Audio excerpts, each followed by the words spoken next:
So why are you crying?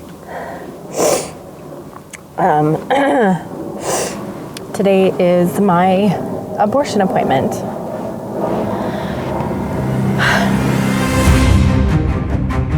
We believe that any woman should have the right to ask for a termination of pregnancy within the first 3 months of pregnancy. In 1969, he walked away from a lucrative private practice as a family doctor and began performing illegal abortions in Montreal. Canada is the only democracy in the entire world that has no protections whatsoever for preborn children. There's absolutely no laws around what happens to the life of that fetus. And when I talked with pro-choice individuals, they actually are appalled to learn that there are no laws that protect the fetus at all. You know, when I talk to Canadians, first of all, a lot of Canadians don't even know that there are no laws on abortion in Canada. People will argue with me about that. I try not to argue, but people will argue and say, no, that's not even true. And I just say, well, just look it up on Wikipedia. It's like the first sentence, I think, in Wikipedia when you Google abortion in Canada. Prior to 1969, the law forbade abortion in Canada. But in 1969, as actually part of an omnibus bill. Unfortunately, abortion became a political football, if you will, when Pierre Trudeau decided to make it legal. He introduced legislation that would move abortion from being illegal to a regulated procedure. He brought in therapeutic abortion committees into hospitals and whatnot. There were exceptions like crazy, like the life and health of the mother and deformed children and everything like that. All these exceptions, and they carry on until today. If you harmed a child in the womb before or during birth so that it died, it was defined as homicide. And what they did was add 5 little words to the end of that, after becoming a human being. And so that extra 5 words said that the baby then had to be completely outside of the womb in order to be a human being. Catholic priests were told by their bishops to shut up about the issue, that they were taking care of it. And in fact, they weren't. They caved into promises by politicians that, oh, everything's going to be all right. And it wasn't. The Criminal Code Bill. At last, it's through the House of Commons. After one of the greatest marathon debates in recent years, the bill was finally passed late this afternoon by a vote of 149 to 55. But there were certain people who weren't happy with the regulation that was brought into place, and they were consistently challenging that. One of the persons was Dr. Henry Morgentaler, who was constantly breaking the existing law and then fighting the law through the court process. And it took him all the way to the Supreme Court. It's the safe medical abortion so that their lives, their health, their fertility, and their dignity be protected. Abortion was allowed when the life or health of a mother was in danger. That was supposed to be the safeguard. However, health was never defined. Unfortunately, in January 28, 1988, the Supreme Court of Canada in the Morgentaler case struck down the abortion law. They did not say that abortion was a woman's right. They didn't say it was a constitutional right. They did say that for technical reasons under the Charter, the abortion law should be struck down, but that Parliament could again go back and bring in legislation to protect the unborn child. Actually, only one justice concluded that abortion was a right to be found under Section 7 of the Charter. And none of the decisions supported an unfettered right to abortion. The Morgentaler decision in 1988 was really the clincher that opened up the floodgates and really opened up abortion throughout all 9 months of pregnancy. 1969 had legalized abortion for certain, but 1988 really struck the law off the books. Today, we honor Dr. Henry Morgentaler. Without being modest, I think I do deserve it. I feel that it's murder. My affiliation to the university has been a source of great pride to me. Now it's a source of shame. The Order of Canada is in order. Basically, I believe we've entered a timeless battle between good and evil, between right and wrong, between truth and lies. The debate in Canada about abortion has practically disappeared.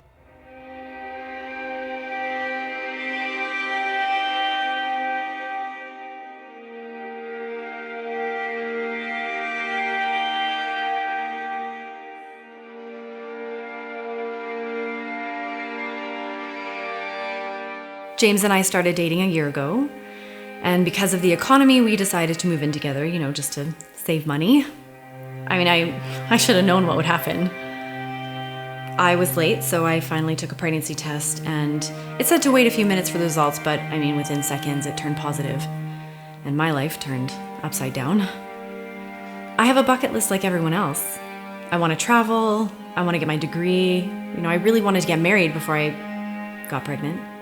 Right away, James said he wanted me to get an abortion. And I never thought I'd do anything like that, but I'm scared. I haven't even told my mom yet. I don't know what I'm gonna do.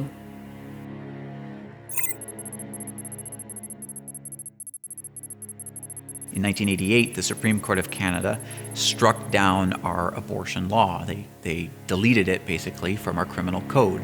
And so from that date forward, that was January 28, 1988, there's been no law on abortion in Canada, none whatsoever. When I talked with pro-choice individuals at all kinds of different events, or when I have a petition, they actually are appalled to learn that there are no laws that protect the fetus at all.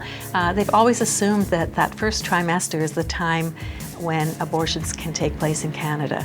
And of course, with no law, that means they can take place at any point from conception right through to just before delivery of that child, right up until the child is fully born from the womb. The Romans, what was that, 2,000 years ago, the Roman dad had up to 2 years to do a retroactive abortion. Look at the kid, thought something wrong with him, heads will go funny, pulls his sword, chops him in half, will start again. Is that the kind of society we want? I don't think so. So slippery slope, they call it slippery slope, from 3 months to full term. 1 second before it's okay to kill it, second afterwards, they can still kill it. And after that, when does it become homicide in these people's minds?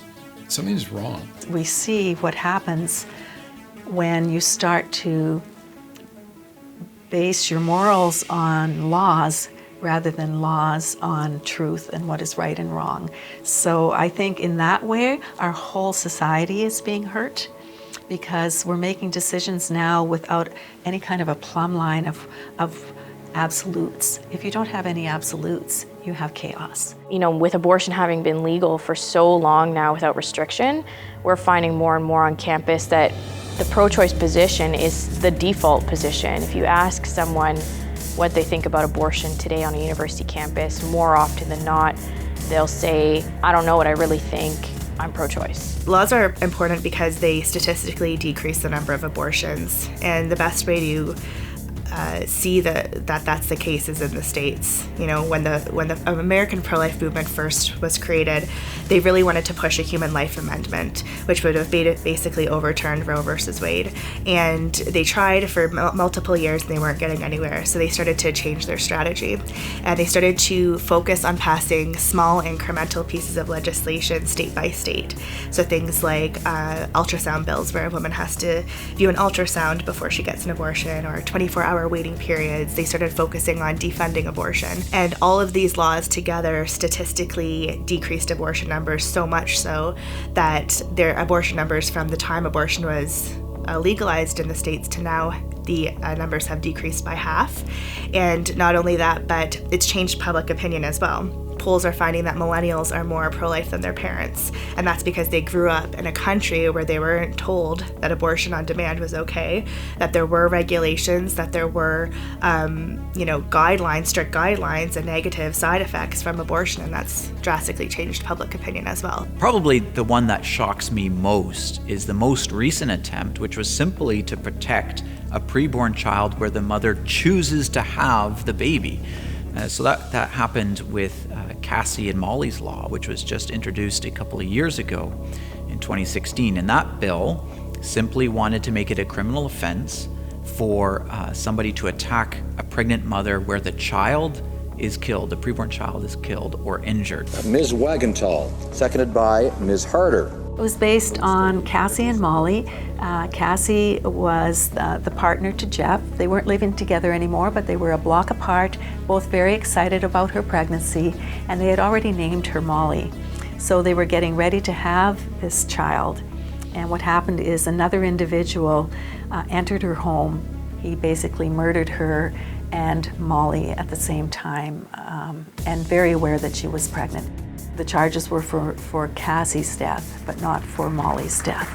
Mr. Speaker, it's a privilege for me to be standing here today introducing my first private member's bill, the Protection of Pregnant Women and Their Preborn Children Act. If the bill was passed, the criminal code would have recognized that preborn child as a victim, and that bill did not pass. Because there are certain politicians who are so terrified that recognizing a victim where the mom chooses to have that preborn child, that recognizing that child as a victim was one step too far in protecting preborn human rights. Well, it seems that whenever a member of parliament raises the issue, the mainstream media is very quick to provide a loud voice to the critics. And I think politicians are essentially fearful of raising this issue because of the utter divisiveness in our society about this issue. We need courageous men and women to represent us in Parliament and the provincial legislatures. In a courageous, heroic society, we would have courageous, heroic members of Parliament who would stand up to protect the life of the child before birth. We're not looking to government to completely eradicate or outlaw evil. They can't, and it's not even their calling to do.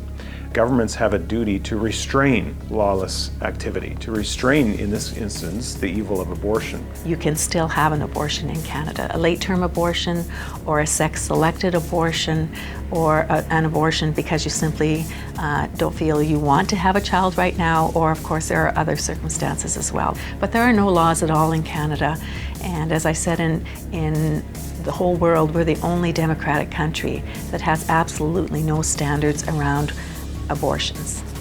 The legal status of abortion and preborn human rights in Canada today is that the preborn child is not recognized and certainly not protected at all in Canada.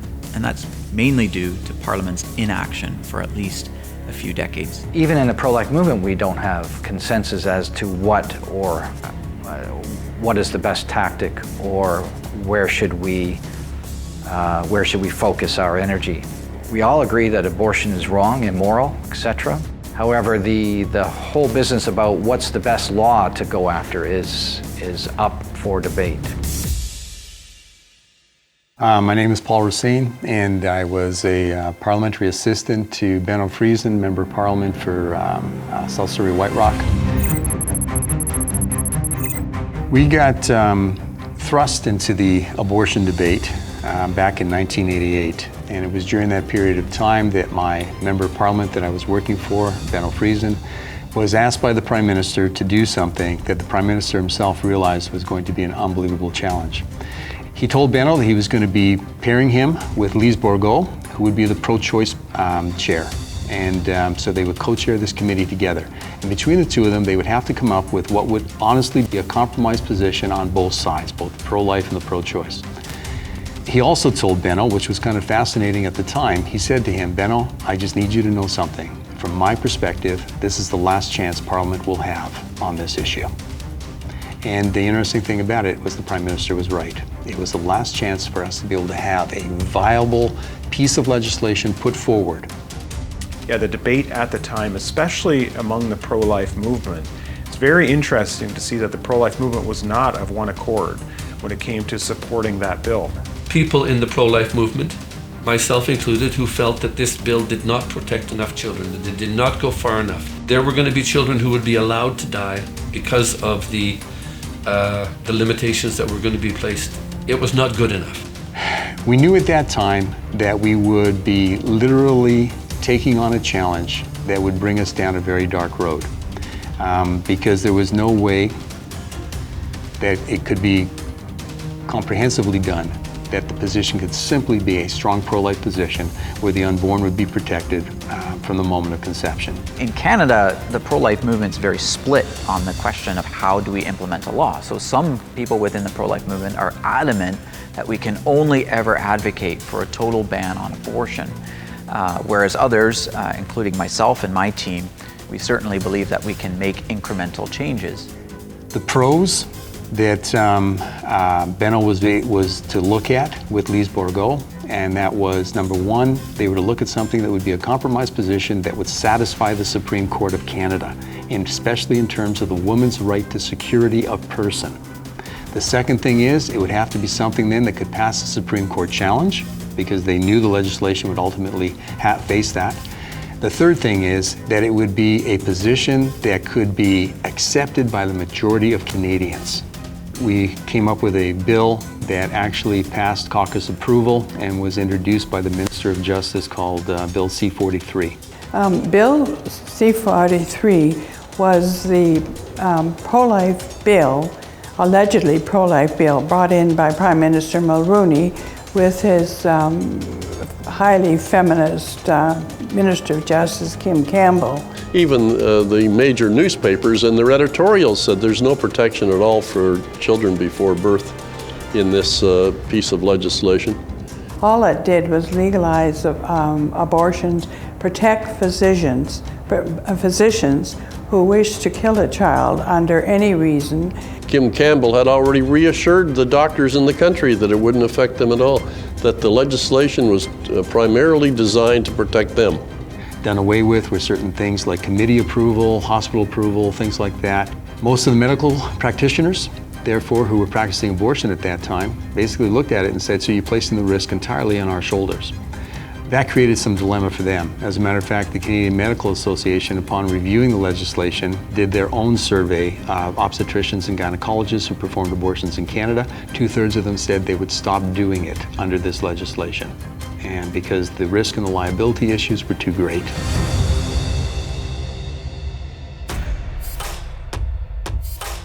It was during his time in committee when people were free to be able to appear as witnesses. This was one of the requests that my boss had made very specifically to the Prime Minister. It was during this period of time that a number of the pro-life groups in Canada decided that they were simply going to lobby against the bill because it basically had compromised in their minds. Even when you got a good piece of legislation, it went off to the committee, the lawyers in Ottawa, that would then formulate the right terminology, and what would come back was frequently not the same. It had been disemboweled. And it gave no protection, none, not a scintilla of protection for the child in the womb. It was filled with conditions, so it really wasn't something we supported, because basically you could drive a truck through it in terms of the number of the size of the loophole that would allow abortions in many cases. The toughest thing for my Member of Parliament, for Benno, and for myself was the amount of unbelievable antagonism and hatred that came from the pro-life groups in Canada, the main pro-life groups in Canada. They actively campaigned against the bill, but then as a result also actively campaigned against any Member of Parliament that would support the bill, especially those who were Christians. And there were so many doubts that we said, it's not good enough. So a lot of people did pressure MPs to vote against it. That Bill C-43 was a dreadful, dreadful piece of legislation. And it was that awkward combination of the pro-life, certain pro-lifers and certain pro-abortion people lobbying to defeat this bill, which I think contributed to its ultimate demise. The toughest thing for us at this period of time was the number of Christians who wrote to us and basically condemned us. Condemned us for supporting the bill, condemned us for designing the bill, condemned us for the fact that we wanted to see this bill passed and put into the criminal code. The amount of hatred that they expressed to us was unreal. We had Christians literally writing us from across the country, telling us that we would one day appear before God and be condemned to hell. The disagreements over that legislation caused a lot of people to leave the pro-life movement entirely. A lot of people dropped out of the movement and never came back. There's actually been a whole master's thesis written just on the division in the pro-life movement during that period. They said it was an all or nothing thing. Either all life was to be protected, it had to be all life, or no law was going to be looked upon with favour. But I stood and watched, the heroes of this movement just get out there and say, no, that isn't good enough. And people were saying, well, isn't it reasonable to take a first little step here and then it'll grow? It hasn't done that across the world. It's just led to something worse and worse and worse. And at that time, I must admit, I believed that too, that's what we're aiming for, that all life is protected, that all life is precious.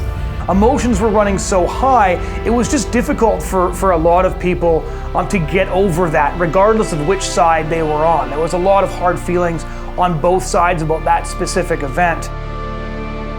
January 31st, 1990. I sat in the Senate and was there to be able to watch the vote that would take place in the Senate to decide if this bill would move forward for royal assent. The positive thing about the bill, if it had happened, is it would have enshrined the fact that abortion is wrong in the criminal code.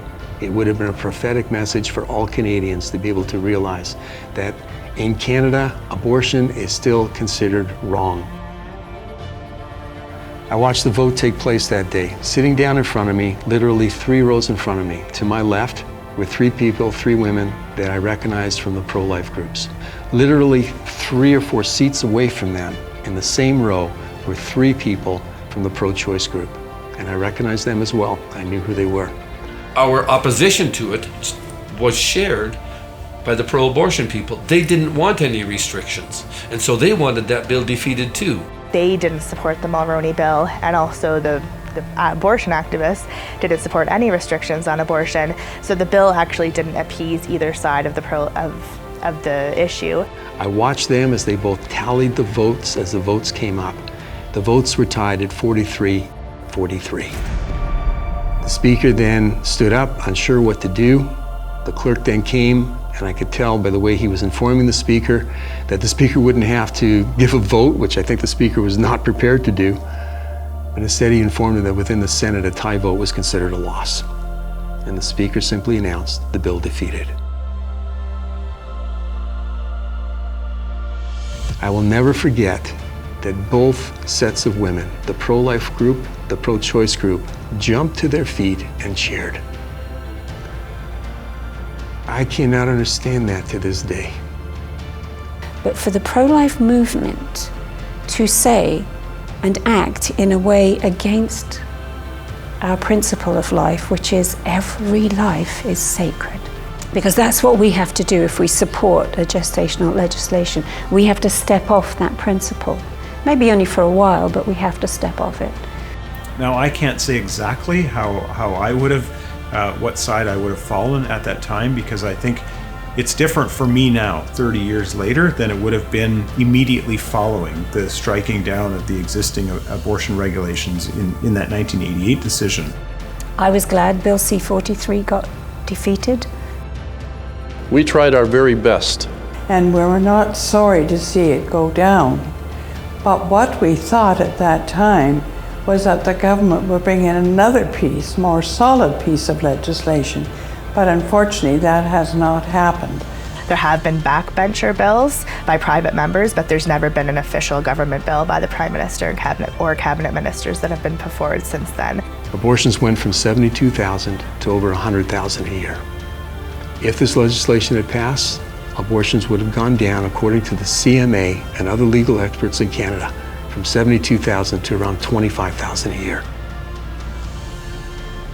Sadly, and hopefully I'll be forgiven for my advocacy in this, but when you have no protection and you want full protection, you have to meet somewhere in the middle and start somewhere, that we save some children. And that's ultimately the belief that I've come to. I'm of the mind that we should have a law that says some children can't be killed. And so when I look back at history, when I look back at the last almost 30 years, that is my greatest depth of sadness, my greatest depth of hurt that I still feel to this day. That this bill was not defeated by the pro-choice. This bill was defeated by the pro-life groups.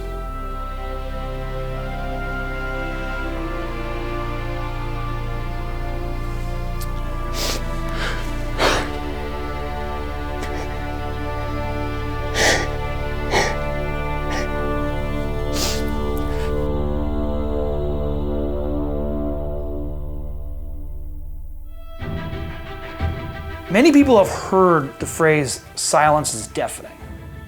And that's kind of what looking at the cost of abortion is like. It's realizing that silence is deafening. It's a loud silence because we know that there's people that are missing. And we know that there are so many things that should have happened, people who should have been. And looking at the last 50 years in Canada is like trying to figure out what might have been. I think it's sort of like tyranny, actually. There's a non-acceptance of a view, or they don't want a challenge. I think maybe that's part of it, is that the media do not want us to challenge society in the way that we could if they covered what we did. Because of the perspective of all of the parties in the House of Commons, but the one that I'm part of, the Conservative Party, you're not even allowed to run in a nomination in those parties if you are pro-life.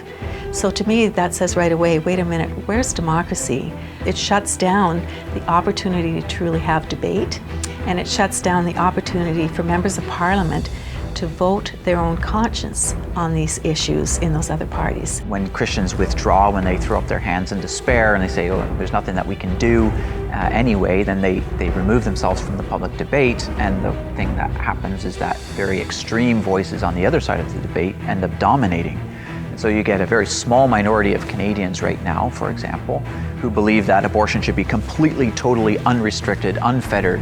And those voices, a very small minority in Canada, are dominating the debate. Our public policy reflects that very extreme view. That's not where the vast majority of Canadians are at. Every time we try and advertise, you have one person that says, I don't feel safe in my city because there's a picture of a 12-week-old, what would they call it? Globocell fetus on the back of the buses. And what happens? They get shut down. So when I entered university at Carleton University, I had a friend there who asked me to join the pro-life club. So she was running it at the time.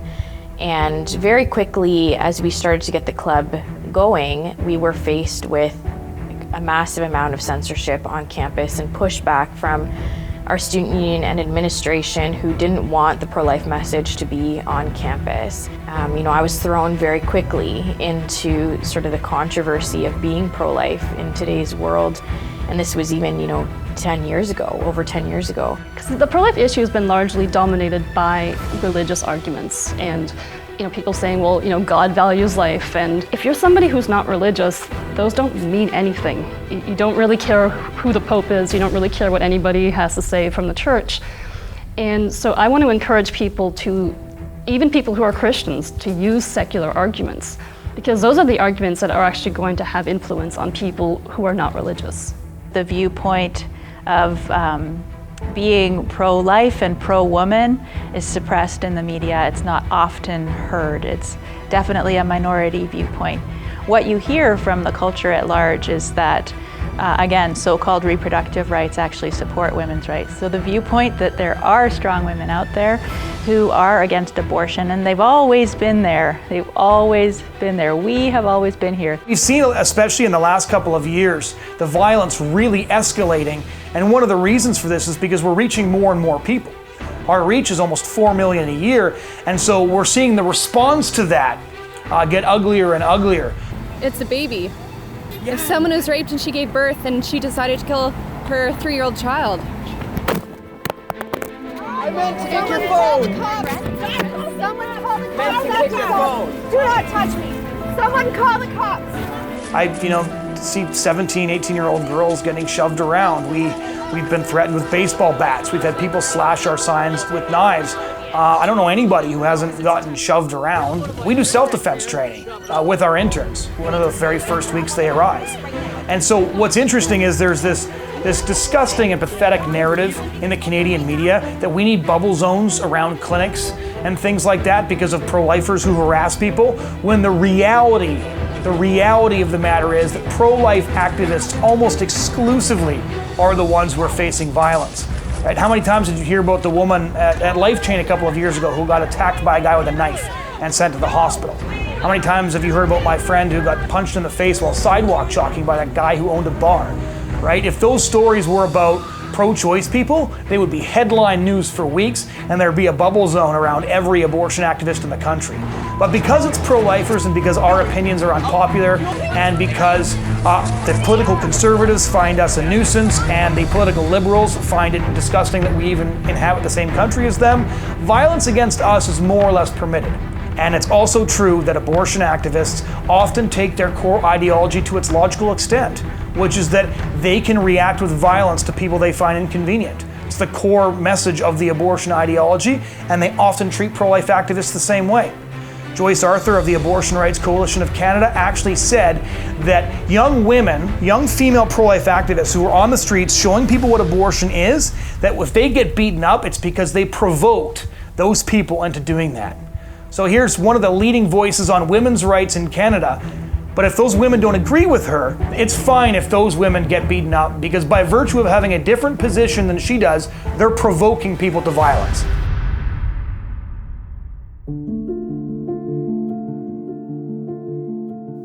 When she came out of the room from the procedure, I just felt dark. It just felt like everything was different now between us. And at the time, I felt like I just really didn't have a choice. I felt like it was her choice, and I didn't really have a say in the moment.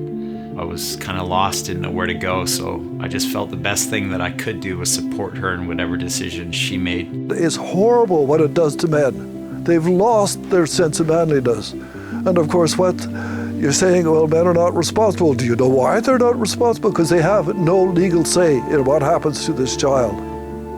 I was not in a good place, and I had, like I said, I had tried everything I could to convince her to keep this child, and I even talked to a lawyer, and the lawyer informed me that in Canada, the man has absolutely no right at all to stop the abortion, to care for her, for his own child. And this thing that the courts have done now, which is replicated in almost every country I know, that only women have the right to determine whether that child lives or dies, has so hurt manhood, made them so cringe, so desperately wanting not to take responsibility. If the woman comes up and says, my dear, we are pregnant, what's he going to say? I'll tell you what he's going to say. He's going to say, it isn't my decision, you make the decision.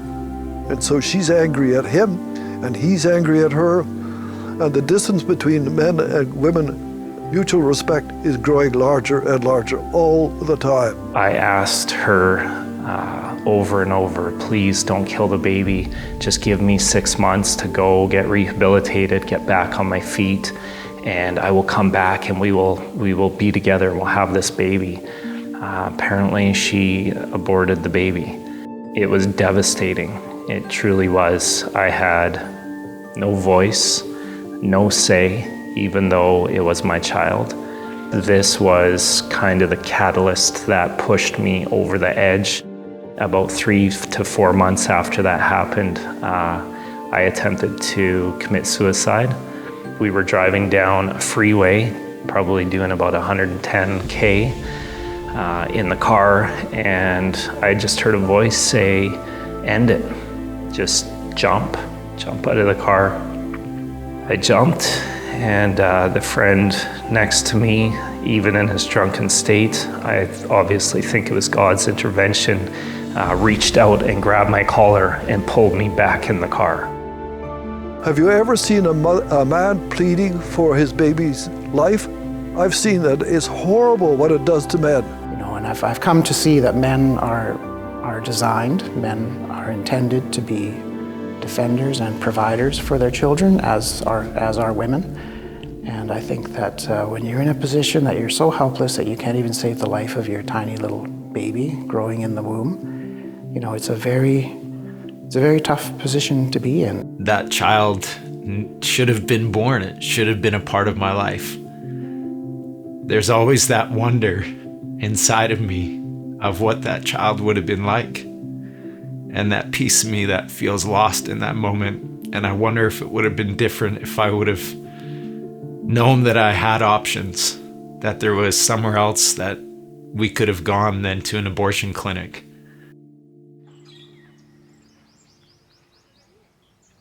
Hey baby, the crew is here. When are you gonna be home? But you said you'd do it.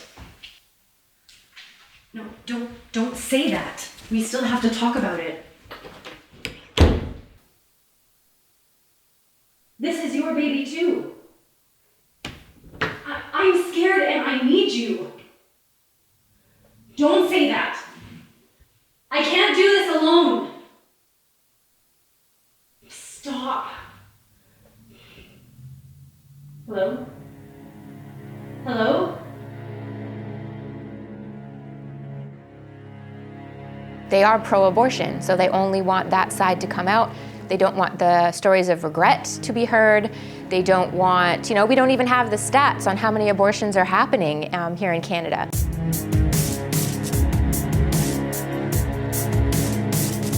One of the things I did was I went to the Ontario government, did an access to information request of them, and I would get data from them. A couple of the problems with it was there was no abortions reported that were done in doctors' offices. As well as that, abortion data from clinics was underreported because many clinics don't report because it's not mandatory that they have to report. The abortion rate was actually about 50% higher than officially reported. Now that's just for Ontario, and in fact, it would be really a good thing for people to do access to information requests all across the country, because if it holds true for Ontario that 50% underreported, chances are the whole country is being underreported. I mean, I can't say exactly what's behind their thinking, but I'm guessing it's probably a money game, a lot of it. They're withholding information because it's bad for business, ultimately. The abortion industry, even though it's different from the States, it's still a very lucrative business. In fact, when protesters have stood outside abortion clinics, inside the bubble zones, sometimes what they're charged with is interfering with the business. This might sound very sinister, but even in the abortion industry, you see organizations like Options for Sexual Health putting out a lot of information that would encourage sexual activity among young teens who will ultimately end up getting pregnant and therefore going to them for their abortions. There's money to be made in abortion services, there's money to be made in STD services, and there's money to be made in IVF services. When the abortion lobby, especially in Canada, pushes this propaganda that abortion helps women, they're doing women the greatest disservice in the history of women's rights. Yeah, a lot of people don't realize that the early feminists, many of them rejected abortion. Susan B. Anthony and Elizabeth Cady Stanton rejected abortion on the grounds that it was child killing. And if you look in The Revolution, which was a magazine that Susan B. Anthony and Elizabeth Cady Stanton put out, they referred to the killing of children before or after birth as a huge tragedy in the lives of women, as a sign that society had abandoned women. And Elizabeth Cady Stanton said that the solution to this child killing was the complete enfranchisement and elevation of women. It's funny that today society talks about abortion as being the solution to the freedom of women, when really the early feminists looked at the enfranchisement and elevation of women as the solution to abortion. One woman was going to take the life of her child because she had to go on maternity leave, and that would take $800 of her money away. She was going to kill her baby because she couldn't see where she could get that $800 from. I don't know if I've ever really met a person who wanted an abortion. I've met people who wanted out of a crisis. We've bought into the idea that it is a solution. We interviewed over 100 women. Every single one of them said that they regretted the abortion and would not do it again, and would counsel other women not to have abortions. There was a feminist writer called Frederica Matthews Green who said that women don't want abortion like they want an ice cream cone or a Porsche. They want an abortion like an animal caught in a trap wants to gnaw off its own leg to escape. And as a society, I feel like what we're doing is we are handing women a nice, sterile, clean knife with which to cut off their leg and escape. when what we really should be doing is saying, how can we actually open this trap? And so when we're talking about these people in difficult circumstances who have nowhere to go, and they say abortion should be a choice, they're really just saying abortion should be the answer. They're saying you in your hard situation, all we can do for you is dismember, decapitate, and disembowel your child. Abortion is forever. And very few people think about that. When people talk about this as just another healthcare choice, I wish they would talk to the women who regret their abortion, because it's just not the same at all. A woman stopped and said, "I've had 12 abortions or something like that. My doctor said this was only a blob of tissue or a collection of cells. He didn't tell me that the baby was all there." Nowadays, it's much the same. Keep people in the dark about what the truth is, and you can get away with darn near everything. When do you think the average human baby begins to learn? The answer is from the first detectable heartbeat. So you take a pregnant lady, you put on the monitor, the heart monitor, and you have a tuning fork, middle C, and you go, bing, put it on her stomach, and you go, and the fetal heartbeat goes, speeds up. And then you go, she gives you a look, right? And you go, bing, put it on her stomach, and you go, it speeds up. And then they basically say, if you do get it, I'll bite your nose off. Don't do it the third time, they will bite you. So you go, bing, put it on there, and the fetal heart rate goes. So what we're seeing is basic conditioning from the first detectable heartbeat.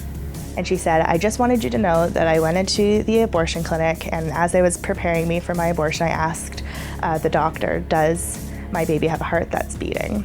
And the abortionist said, "Don't worry about that. Let's just get you, let's just get this over with. Let's get through with this. Just clear your mind." And then she asked again. And, to the doctor's credit, he said, "Yes, we can detect a fetal heartbeat at this stage." And she said without a word, she just got up, walked out, and decided not to get the abortion. It's enough proof for me to know that women just have no idea what happens during an abortion procedure, especially to their child. And some people will say, well, we don't know when life begins because, when should we value life? When should we really consider it to be alive when they're not conscious or when they can't feel pain?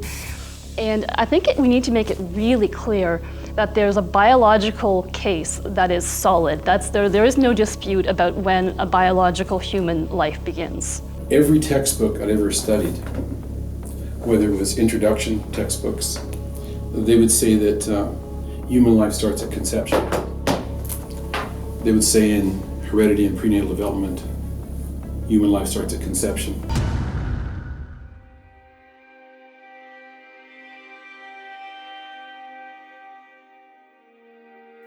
In a live birth abortion, what happens is the woman is induced for an abortion, and in these cases, the fetus is born alive and left to die. We know this happens, and I have a lot of statistics. I think over the latest batch of statistics that I got on this particular topic, I did it over the last 5-year period, and I believe there was between 4,000 and 5,000 of these late-term abortions done in Canada. A number of years ago, there was a little baby was born in Vancouver General Hospital. Her name is Jamina Renertz, and she was born after a failed abortion in the United States, just across the line. The mother came back up to Canada and delivered Jamina at the hospital, still had cramps. Baby Jamina was born and put into a kidney basin and put into a closet. She was breathing, but they just put her into the closet because she wasn't supposed to be alive. Jamina, for 45 minutes, continued to whimper and whine in the closet. Finally, one of the nurses called a code blue, and Jamina was hustled off and warmed and resuscitated. Jamina survived. She survived an abortion. Significant physical damages to her. It was determined that there was some serious malpractice had gone on in the Vancouver General Hospital in dealing with Jamina's birth. Jamina suffered her disabilities because of the treatment she received at Vancouver General Hospital. And a court case, Justice Thomas Berger was her lawyer in the final court case. The former leader of the New Democratic Party in British Columbia, trial judge, justice of the Supreme Court, took on the case, got a settlement, an out-of-court settlement with Vancouver General Hospital for over $8 million. If abortion is not such a big deal, why are you hiding this information?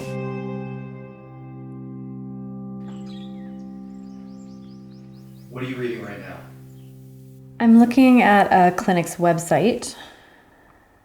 I kind of expected a bit more info than this. A lot of reasons to do it, but it doesn't really say anything about, like they don't say much about recovery or, you know, what happens after. James is a good man. He just wants what's best for us. It's just a couple pills and some bleeding, and then life will be back to normal. Yes, thank you. I'll see you Wednesday. I don't want to lose him.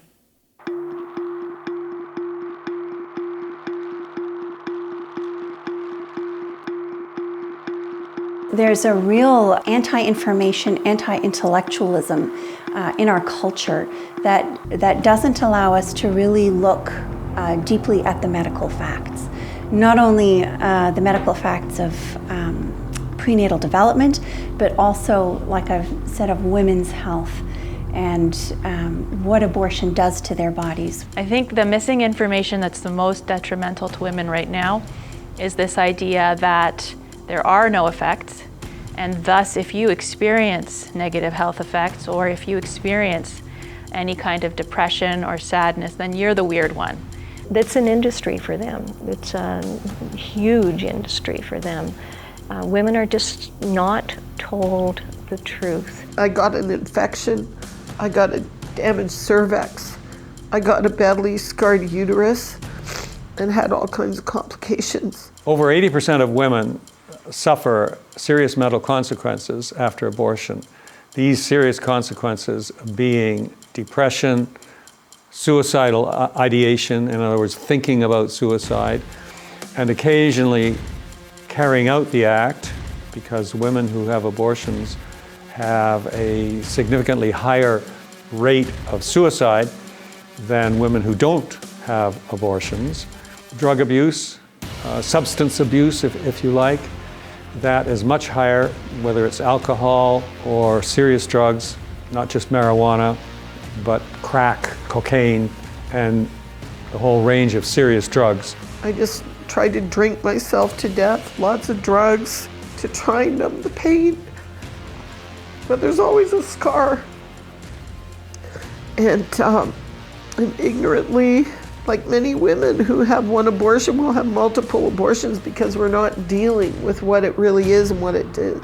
How come when you go in for a different kind of surgery or getting your tonsils removed or anything else, you get a list of side effects? With abortion, you're told nothing. A lady told me one time she had an abortion because A, a doctor did it, it must be okay. Number two, the government paid for it, so it must be okay. I wasn't told after that I would be going through depression or that I'd have heavy bleeding.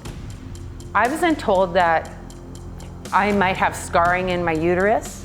Women who have an abortion are statistically more likely to abuse and neglect their children. And women who've been abused and neglected as children are statistically more likely to have an abortion. So these two things go together. When a little one cries at 2 in the morning after you've had an exhausting day, your first reaction is anger. You make the effort of getting up and you see your child. His little legs are going and he's got a smile. You go from anger to nurture. And this is a very important passage, right? To go from anger and irritation to nurture. With abortion, this passage doesn't always happen anymore. And so people stay with the anger and they don't go into the nurture. Anyone who goes through trauma, this is called epigenetics, the trauma will not change your DNA. The double helix stays the same, but it turns on and off certain genes, and that pattern of trauma is then passed on from generation to generation to generation, 2, 3, 4, 5 generations. You know, these side effects were never discussed to me, and I think it is only fair that women are told the truth about these side effects. In the beginning, Henry Morgenthaler said this is only a blob of tissue or a collection of cells. This is a product of conception. Well, you put in a human being in those terms, then you say, oh, well, I guess it's all right. And here, women are not being told, well, you know, this could do serious damage to you later on. And the grief and the wailing that one day when I got that revelation, I just bawled and cried and grieved and wailed at the loss of my children. And many of my girlfriends could never have children after their so-called safe and legal abortions. One story kind of pops out in my mind. She was told to have an abortion because there was something very simply wrong with her pregnancy, which would have just been rectified with taking a daily pill once a day. And so I offered her to take her to get her a second opinion with a pro-life doctor, and he just prescribed her the pills, and she had a healthy pregnancy. But her original doctor had said, you know, there's something wrong with the pregnancy, you should just get an abortion because it's easier. Now there's a second piece of information that is missing for most women, and that is the connection between abortion and breast cancer. Again, we just had 33 studies from the East that overwhelmingly that abortion is a massive, massive risk factor for breast cancer. When the hormones that produce the ducts within the woman's breast to prepare for lactation, when they're suddenly interrupted, what we have is a situation where cells go bizarre. That's a very layman's way of putting it. 79 different studies from all over the world. The United States, Britain, Russia, China, India, and many other countries as well. And the overwhelming majority of these studies demonstrate that women who have induced abortions have a significantly higher rate of breast cancer later in life. I had breast cancer 16 years after I had the abortion. It takes a cancer cell 10 years to form so they can detect it. Mine was 16 years later, and I was diagnosed with stage 3 cancer, breast cancer. And that's one thing they don't tell women. Studies are just pounding out, say from China and India, of women who never had abortions before. Now they're having them, and they're women who never ever had problems with cancer are now increasing enormously because there is a link between abortion and breast cancer. The Canadian Cancer Society, the Breast Cancer Foundation, you go on their websites. It's even been demoted from where it was before. It's actually, no, abortion doesn't affect breast cancer. It's just like when you say wearing a tight bra does, that doesn't either. All the information I've given you is drawn from the New England Journal of Medicine, the Lancet in Britain, the British Journal of Psychiatry, the Canadian Medical Association Medical Journal. That's where the information is buried. That's the trouble, it's buried. And doctors are afraid to publicize it. I've even had 2 lumps removed from my left breast. The evidence is overwhelming on the abortion breast cancer link. But this is the sort of material that the pro-life movement must get out into the public domain.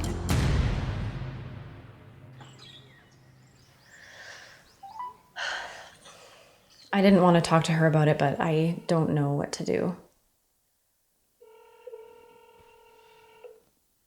Hello? Hi, Mom. Oh, hi, sweetie. How are you? I'm good. How are you and Dad? We're good. Is I have something to tell you. What's going on? Honey? James and I aren't doing well. What? What happened, sweetie? I don't know. Are you okay? Should I come over? You know, I'm just gonna have to call you later. Well, wait, sweetie, I can...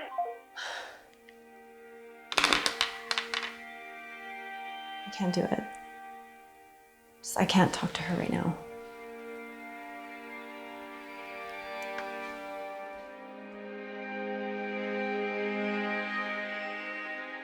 Yeah, it's hard to explain sometimes how that sense of missing really impacts pro-life activists. This idea that a quarter of our generation is missing since 1988, since the R.V. Morgentaler decision. It's been pretty even that it's around 100,000 every year. So we're thinking about 3 million since abortion has been legalized, which if you think about it, the population of Toronto is 3 million. And so it would be about the population of the city of Toronto. What we're doing by having 100,000 abortions a year is taking away from our own population in many ways. Evan Solomon on one of his shows asked the Minister of Immigration, well, you know, would we need as many immigrants if we just were having larger families? And I tuned into that, and the response of the minister was, we have an aging demographic. Well, yes, but why do we have an aging demographic? You often hear the saying that a nation that kills its own children is fundamentally a nation without a future. But it's even more than that. You look at immigration, our immigration policy is entirely affected by the number of preborn children we've decided to abort, because nations need children to survive. And if you kill your own children, you have to bring them in from somewhere else. So abortion profoundly transforms the way a country discusses immigration. But do you know which country in the whole world has the highest fertility rate? Oh, I bet you wouldn't. Israel. Israel has 3.1. Canada has 1.6. Canada is doomed. And the only way we survive is by importing people. We're a parasite, and we bring the best of people from other countries. And these other countries where population is really important to a lot of them, quite honestly. And when you take away from that middle class and bring them here to be skilled workers, we are hurting those other countries. It was, I think, 2014 when we did our very first ever flag display. 100,000 irrigation flags, pink and blue, planted into lawns. We do them across the country. The very first one we did on Parliament Hill. I knew the driver of one of the cabinet ministers, and they were driving past the flag display, and the cabinet minister said to his driver, what's this all about? And the driver knew, and he said, this is 100,000 flags symbolizing the number of abortions every year. And the cabinet minister said, well, like in the world, or like since when? And the driver said, no, that's every single year in our country. And the cabinet minister did. He commented on how that would make immigration policy easier to come up with if we didn't have this high number of abortions in our country every year. We have to ask ourselves some very disturbing ethical questions. What is the impact on our society if, like Iceland, we eliminate all people with Down syndrome? And are we trying to create a perfect race? And who defines what is perfect? And at what cost? Abortion informs the way a nation discusses assisted suicide. Because when people aren't actually having children, you don't have new taxpayers to pay into the healthcare system that's going to take care of you when you're old, which is why the CBC, during the debate on assisted suicide, literally published an analysis of how much money they would save if assisted suicide was brought in. We're burning the candle at both ends now. We killed 4 million children, and now we're actually going to be killing the elderly because we can't afford the health care, because the generation of taxpayers who would have funded that, they're gone now. They're in dumpsters behind Kensington Clinic and Cabbagetown and Vancouver General. That's where those taxpayers ended up. Fewer than 2% of single women facing an unplanned pregnancy choose adoption. So 38%, or close to half really, will abort. and 60% become single parents. Just to put that in a bit of context, that's the equivalent of 5,000 classrooms full of school children every single year that are aborted. So as a consequence of that, there are very, very few newborn babies available for adoption in Canada. I talked to an adoption licensee, and she said, Anastasia, there are no babies. But also, abortion affects everyone around the person who's getting one. So their parents, their grandparents, their siblings, their kids if they have other kids. So if you think about it, if there's been 3 million abortions in Canada, just given the fact of our country's population, almost everyone in our country has been affected in some way by this issue.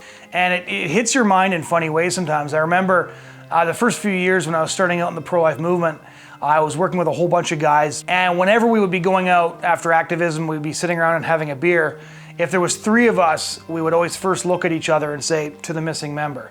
Because there was just this awareness that there was supposed to be 4 of us, but one of us was missing due to abortion.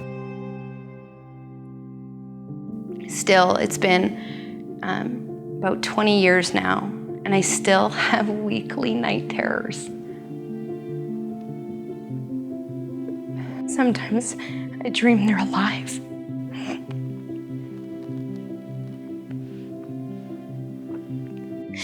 Only to wake up and they're not there. Looking back on that moment, I definitely feel like there's a loss. I definitely feel like I could have a son or a daughter, you know? And my life would look different for sure, but it still holds a piece of my heart. My son, Terry, would have been a little less than a year old, well, about a year older.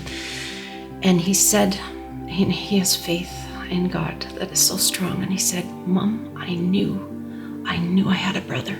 He grieved when he heard. I had a right-ordered response to the moment that my child died. I had a profound sense of the child's presence. As I watched the bottle next to my right foot fill up with blood, the remains of my child. At the moment when I now know the death of my child happened, I had a sense of the child's soul. And I remember it was at that moment I began to cry. And I cried uncontrollably. And I cried because I knew I had crossed a line. And I couldn't go back. I couldn't undo it. I couldn't make the contents of that bottle return to its wholeness. Because of convenience, because of harassment, because of just lack of support, I've lost 5 babies. 5 babies. It hurts. It hurts bad.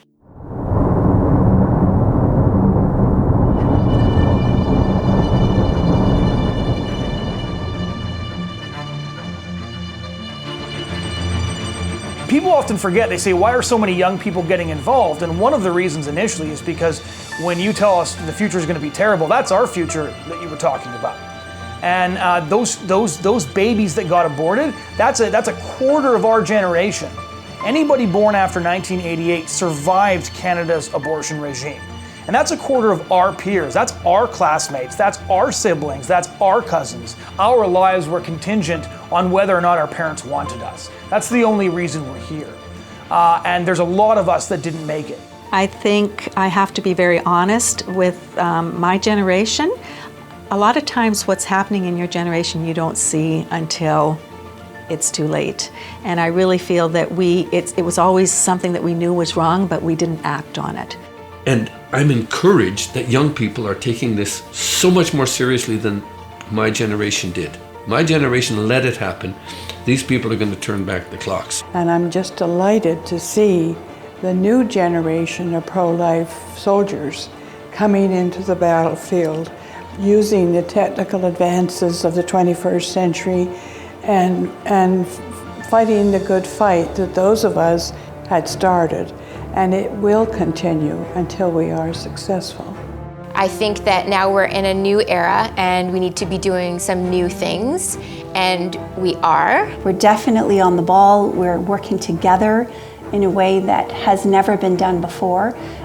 All three arms of the movement, the political, the pastoral, that is working with women in unplanned pregnancy, and the educational arm, are really working together in a way that we've never really seen before. And I think that's very hopeful. One of the things that really gives me hope for the next 50 years is the next generation. The first thing is they're not buying every line that's being sold to them, right? They're instinctively critical thinkers, and so if they're fed the pro-choice ideological mantras, many of them are going to question that at some point, and if they're given an opportunity to hear another perspective, I think they will be open to it. I have faith in that, and I'm seeing that. Due to the internet and due to social media, we have this huge opportunity to reach people, to connect with fellow pro-lifers. We decided to use satire because we were just looking at mainstream media and observing what it takes to make a viral video.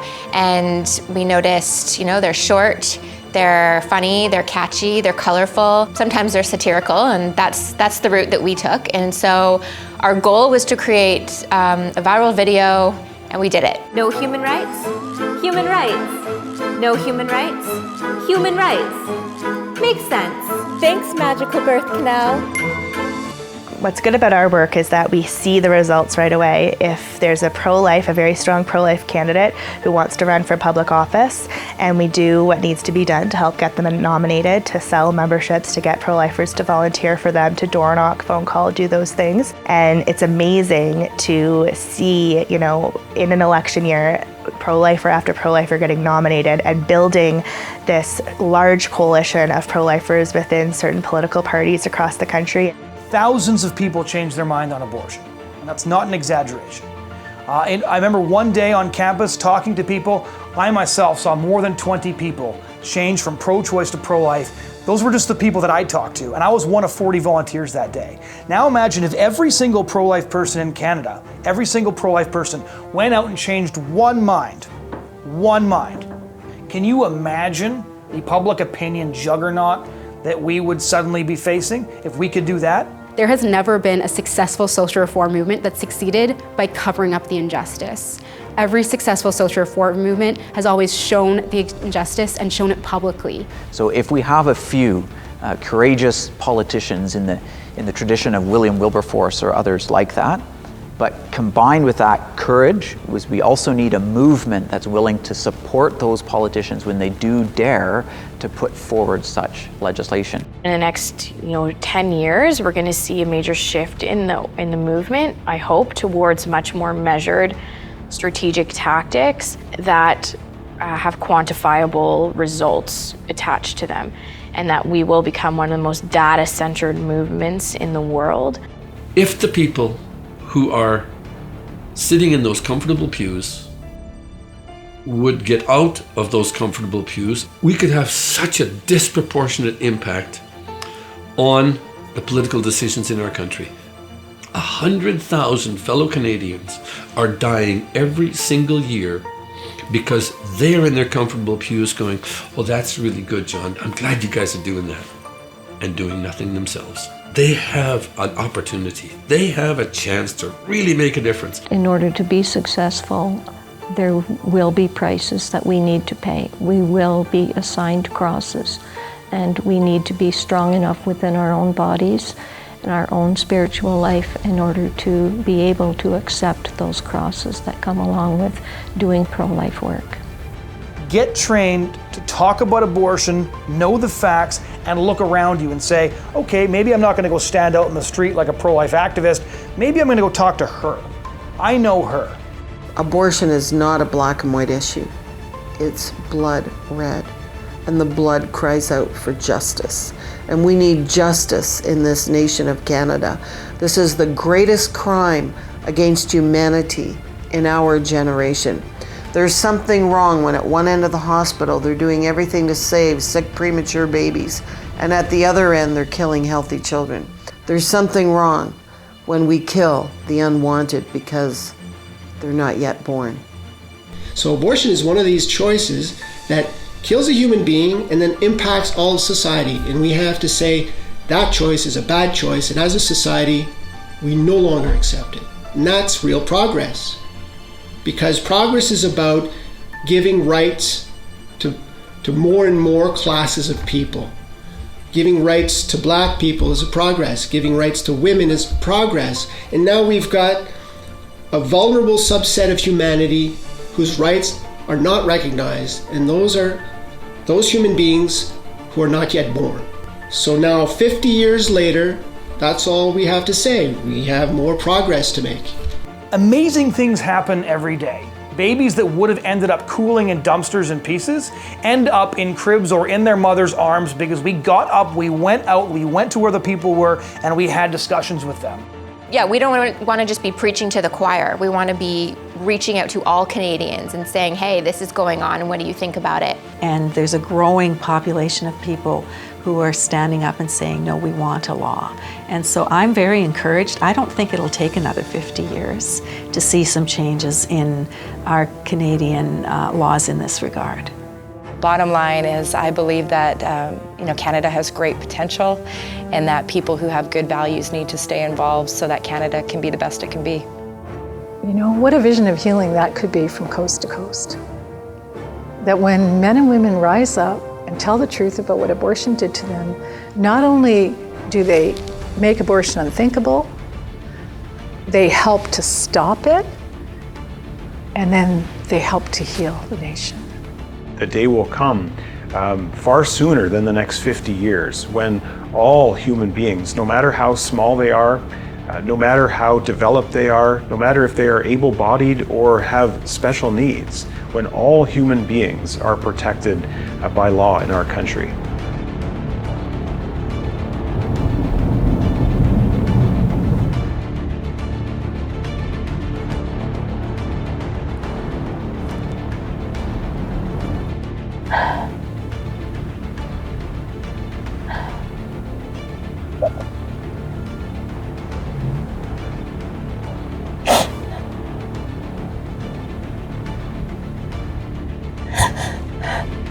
Today is my abortion appointment.